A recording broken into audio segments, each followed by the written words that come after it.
Sobrang saya ko guys, nakakuha ako ng earbuds na Edifier. Ito yung T10 na Bluetooth, 26 hour pwede nyo siyang gamitin. Tapos alam nyo ba, ang price nito sa Orange app, nung sinerch ko, is nasa 1,500. Around ganun na. Pero nag-sale siya nung nakaraan, nasa 700 plus na lang. Diba? Ang bongga nitong Edifier na to. Kasi 26 hour daw siya bago malobat. Hours. O, ayan.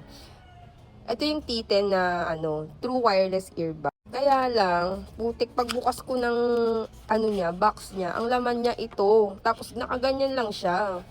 'Di ba? Nakaganyan lang. Tapos pagbukas ko ito yung nakuha ko.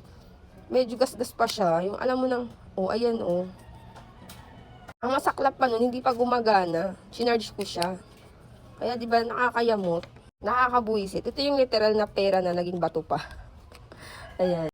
Buti na lang, meron pang isa. Ayan. Ito legit talaga na may laman. Ito, legit talaga na may laman na siya talaga. Ayan, si Edifier.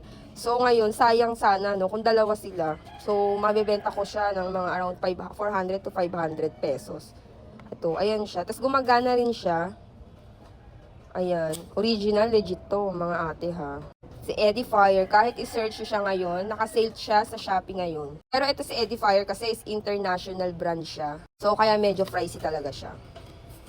Ayan, may QR code. Ayan, original naman talaga siya, as in legit. Kaya lang nang hinayang lang talaga ako dito sa lintik na to. Sarap ihagis. Charis. So, ayun, sa iba na lang ako babawi. So, ayun lang, nasa comment section ng price. Bye!